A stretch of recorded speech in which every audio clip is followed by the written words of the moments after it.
Assalamualaikum warahmatullahi wabarakatuh. Perkenalkan, nama saya Cikal Putra Raihan dengan NIM 2106732 dari Prodi Perpustakaan dan Sains Informasi tahun 2021, Fakultas Ilmu Pendidikan, Universitas Pendidikan Indonesia. Pada kesempatan kali ini, saya akan menyampaikan hasil penelitian saya yang berjudul Pengaruh Globalisasi Terhadap Kosakata Bahasa Gaul di Indonesia. Perkembangan zaman disertai dengan kemajuan teknologi, ekonomi, politik, dan budaya tak dapat terbendung lagi dan tidak dapat dipungkiri. Fenomena yang paling menonjol yang terjadi saat ini adalah proses globalisasi. Di dalam era seperti globalisasi sekarang, secara tidak langsung mengarahkan setiap negara untuk memiliki peran dalam perkembangan dunia. Begitu juga dengan perkembangan bahasa. Dengan zaman yang modern dan canggih, perkembangan kosakata bahasa populer atau gaul menjadi sangat pesat, termasuk juga di negara kita Indonesia. Namun, semakin berkembangnya waktu, maka pemakaian bahasa Indonesia dalam kehidupan sehari-hari mulai bergeser sering dengan dipakainya bahasa gaul. Umumnya, anak remaja sekarang menganggap kalau tidak mengerti bahasa gaul berarti remaja tersebut tidak keren atau bahkan tidak dianggap oleh temannya sendiri. Bahasa gaul di Indonesia pun semakin berkembang secara masif penggunaannya di kalangan masyarakat, terutama para remaja. Bahkan, tidak jarang masyarakat umum pun memakai bahasa gaul dalam berkomunikasi sehari-hari, baik dalam bentuk lisan maupun tulisan. Hal ini dikarenakan pengaruh dari globalisasi dengan perkembangan teknologi yang semakin pesat akan mampu untuk mempengaruhi bahasa gaul menjadi bahasa sehari-hari di dalam kehidupan bermasyarakat. Menurut Samsuri 1994, semua hasil proses perkembangan bahasa meliputi penambahan, pengurangan, maupun penggantian atau perubahan. Di era globalisasi ini, penggunaan bahasa gaul di Indonesia semakin masif, sehingga terus muncul kosakata baru. Tentu saja melalui media televisi, koran, radio, internet sebagai faktor pendorong utama pengaruh globalisasi, membuat bahasa gaul di Indonesia dengan cepat menyebar dan mempengaruhi kehidupan berbahasa masyarakat kita. Hal ini sangat terlihat pada penggunaan bahasa oleh remaja saat ini. Muncullah istilah bahasa gaul, bahasa alay, dan sebagainya. Hal ini juga tidak dapat disangkal bahwa penyerapan bahasa gaul di kalangan anak remaja telah menjadi sebuah tren yang bagian dari konformitas terhadap lingkungan. Konformitas adalah meliburkan diri pada lingkungan agar mendapat sebuah pengakuan.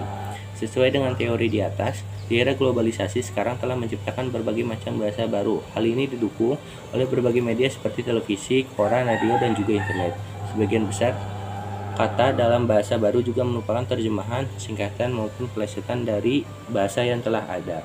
Dalam penelitian terdahulu yang berkaitan dengan dampak globalisasi terhadap perkembangan kosakata bahasa gaul Indonesia, terdapat penelitian dari Dewi Rani Gustisari tahun 2018 tentang pengaruh perkembangan zaman terhadap pergeseran tata bahasa Indonesia, studi kasus pada penggunaan Instagram tahun 2018, dan juga dari Aziza tahun 2019 tentang penggunaan bahasa gaul dan bahasa Indonesia di kalangan remaja.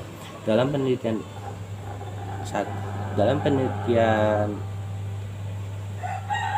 Rani Gustisari membahas bagaimana globalisasi membuat bahasa Indonesia mengalami pergeseran, dan juga dalam penelitian Aziza membahas bagaimana bahasa gaul digunakan di kalangan remaja.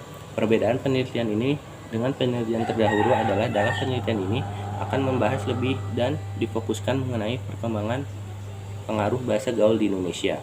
Tujuan penelitian ini ialah untuk mengetahui pengaruh globalisasi terhadap kosakata bahasa gaul di Indonesia, juga dampak dari penggunaan bahasa gaul terhadap bahasa Indonesia, serta bagaimana cara melakukan antisipasi terhadap perkembangan pengaruh bahasa gaul di Indonesia. Di era globalisasi ini, yang dimana teknologi dan informasi sudah semakin berkembang pesat, penggunaan bahasa tentunya sudah semakin penting.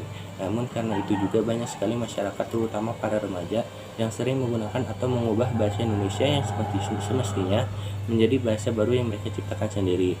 Oleh karena itu, artikel ini dibuat dengan tujuan agar bisa mengetahui bagaimana bahasa baru tersebut akankah dapat membuat tata bahasa dan pengucapan bahasa Indonesia yang sebenarnya menjadi tersucikan atau tidak. Globalisasi. Kata globalisasi diambil dari kata global yang berarti universal. Globalisasi belum memiliki definisi atau pengertian yang pasti kecuali sekedar definisi kerja, sehingga maknanya tergantung pada sudut pandang orang yang melihatnya. Selo Sumarjan mengatakan bahwa globalisasi adalah terciptanya proses sistem organisasi dan juga komunikasi antara masyarakat yang ada di dunia mengikuti kaidah-kaidah tertentu yang sama. Globalisasi dipengaruhi oleh tiga pelaku menurut Cochrane dan Pym, yaitu para globalis, para tradisionalis dan juga para transformalis. Globalisasi merupakan sebuah penyebaran proses kebiasaan-kebiasaan ke seluruh dunia. Ciri-ciri globalisasi yaitu satu, adanya konsep yang berbeda mengenai jarak, ruang, dan waktu. Dua, saling adanya ketergantungan dalam bidang ekonomi dan perdagangan. Yang ketiga, interaksi kultural mengalami peningkatan.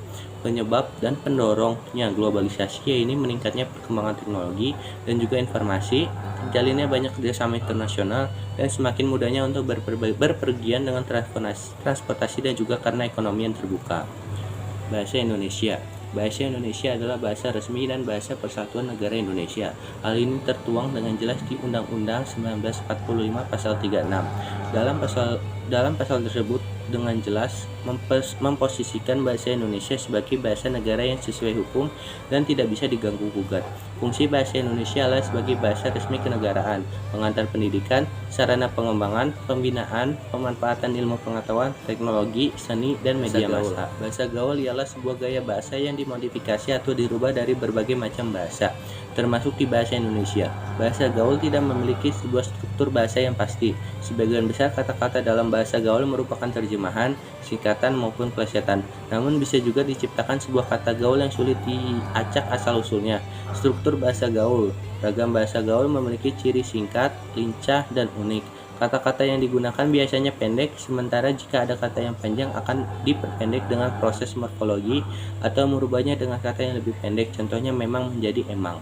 Kebanyakan kalimat yang menggunakan struktur tunggal untuk bentuk elip juga banyak digunakan untuk membuat susunan kalimat menjadi lebih pendek. Penelitian ini menggunakan metode analisis konten. Metode analisis konten adalah metode penelitian yang menganalisis suatu isi yang nantinya akan mendapatkan kesimpulan dari suatu konten. Metode analisis konten mempelajari atau menganalisa konten secara sistematis, objektif, dan kuantitatif terhadap konten. Analisis konten adalah metode penelitian yang menggunakan seperangkat prosedur untuk membuat kesimpulan yang valid dari teks. Sumber penelitian ini berasal dari penelitian, artikel lain yang berhubungan, serta literatur. Perkembangan teknologi dan juga budaya akibat adanya globalisasi nampaknya memberikan pengaruh yang cukup signifikan terhadap beberapa aspek kehidupan, termasuk juga dalam aspek bahasa. Tidak dapat disangkal bahwa perkembangan teknologi memberikan dampak yang sangat signifikan terhadap kehidupan sehari-hari. Contohnya bersosialisasi, berkomunikasi, bertransaksi, dan lain-lain. Hal yang biasanya dilakukan secara manual di kehidupan sehari-hari perlahan mulai digantikan dengan teknologi. Akhirnya membuat manusia tidak dapat terlepas dari yang namanya teknologi. Dari beberapa kegiatan sehari-hari tersebut, yang paling terkena dampak paling besar adalah perkembangan teknologi dalam berkomunikasi. Karena perkembangan teknologi membuat cara berkomunikasi yang dahulu menggunakan surat atau pesan di zaman sekarang berubah dengan sudah menggunakan seperti WhatsApp, Line, Messenger, dan lain-lain. Hal ini tentunya berdampak juga dengan akan terciptanya sebuah kosakata atau biasa disebut dengan bahasa gaul. Pada awalnya bahasa gaul atau prokem muncul sekitar pada tahun 1980-an. Bahasa gaul atau prokem pada awalnya digunakan sebagai kode di pergaulan kelompok preman. Dapat dikatakan kode karena makna bahasa prokem dari setiap kelompok memiliki arti yang berbeda-beda. Seiring dengan berkembangnya zaman, akses informasi semakin terbuka. Hal ini yang menyebabkan mendorongnya perkembangan bahasa yang sangat pesat, dan akhirnya pada awal tahun 2000-an istilah bahasa gaul mulai dikenal dan populer di kalangan remaja. Contohnya mengenai bahasa gaul, yaitu santuy yang awal katanya dari santai, sabi yang dari awal katanya bisa, dan kerat yang dari awal katanya keras. Dapat kita saksikan dari contoh yang tadi saya sampaikan bahwa pada dasarnya bahasa gaul merupakan sebuah modifikasi yang berasal dari bahasa baku yang kemudian dimodifikasi bisa ditambah, dikurang, dipelesetkan, disingkat, atau bahkan bisa dicampur dengan bahasa asing sehingga akan membentuk sebuah kosakata baru dan tidak lazim. Bahasa gaul tampaknya mempengaruhi terhadap perkembangan bahasa Indonesia terutama dalam hal berkomunikasi sehari-hari. Bahasa gaul ini muncul karena kreativitas atau juga pemikiran remaja. Mereka mengolah atau merubah kata baku bahasa Indonesia menjadi kata tidak baku dan cenderung terdengar tidak lazim. Pada saat ini, pengaruh pemakaian bahasa gaul sudah dapat terlihat di iklan, televisi, lirik lagu zaman sekarang, jejaring sosial, bahkan juga dalam kegiatan berkomunikasi sehari-hari.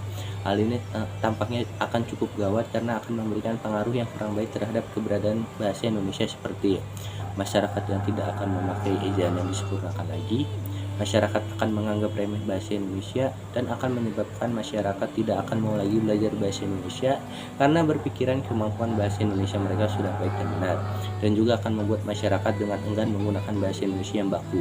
Padahal kita tahu sendiri bahwa bahasa Indonesia yang baku akan sangat berguna dalam kegiatan yang bersifat formal, dan juga jika kita terus menggunakan bahasa gaul bisa menurunkan derajat bahasa Indonesia.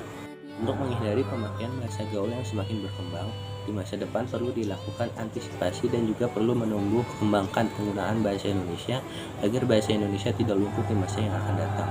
Perlu adanya tindakan yang benar-benar nyata dari orang-orang yang peduli dengan eksistensi bahasa Indonesia, yaitu dengan berbagai cara menyadarkan masyarakat Indonesia, khususnya terhadap penerus yang akan datang, dengan meyakinkan bahwa harus diutamakan bahasa Indonesia dalam penggunaan bahasa sehari-hari, melakukan penyadaran terhadap masyarakat akan pentingnya bahasa Indonesia sebagai bahasa pemersatu bangsa dengan lebih menekankan bahasa Indonesia daripada bahasa gaul. Dari bidang budaya, bisa dengan cara membuat film atau sinetron dengan menekankan agar artis maupun aktor menggunakan bahasa Indonesia yang baik dan benar. Hal ini tentunya akan membuat masyarakat yang menyukai artis dan aktor tersebut akan mengikuti penggunaan bahasa Indonesia yang baik dan benar. Dari bidang pendidikan, bisa dengan melakukan peningkatan pelajaran bahasa Indonesia yang baik yang ada di perguruan tinggi maupun yang ada di sekolah. Globalisasi tampaknya memberikan dampak yang sangat besar terhadap bahasa gaul yang ada di Indonesia. Bahasa gaul sendiri merupakan kreativitas yang dilakukan remaja era sekarang. Mereka membuat kosakata baru dan tidak sesuai dengan ejaan yang digunakan. Bahasa gaul sendiri akan memberikan pengaruh yang cukup buruk terhadap generasi yang akan datang, seperti akan lunturnya bahasa Indonesia yang baik dan benar, penggunaan bahasa gaul yang akan semakin masif, dan juga akan terlupakannya bahasa Indonesia sebagai bahasa pemersatu bangsa. Oleh karena itu, kita harus melakukan upaya untuk mengantisipasi terhadap pengaruh bahasa gaul yang akan semakin berkembang, yaitu dengan cara melakukan penyadaran terhadap bahasa Indonesia sebagai bahasa persatuan, lalu bisa dengan memberikan arahan pada generasi yang akan datang bahwa kita harus mengutamakan penggunaan bahasa Indonesia yang baik dan benar dalam kegiatan sehari-hari. Sekian, terima kasih. Wassalamualaikum warahmatullahi wabarakatuh.